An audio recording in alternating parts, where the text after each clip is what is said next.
Öksürüğü anında kesen bir kür tarifi vereceğim size. Arkadaşlar, siyah turpumuzu alıyoruz ve üst tarafını şöyle bir güzel kesiyoruz.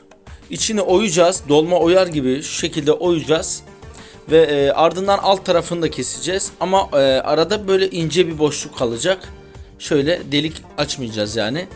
Ve bir bardağın içine alıp üzerine bal ekleyeceğiz. Bunu bir gece sabaha kadar bekletince bu böyle süzülecek. Çocuklarınıza kesinlikle bunu içirin. Öksürüğü anında kesecektir.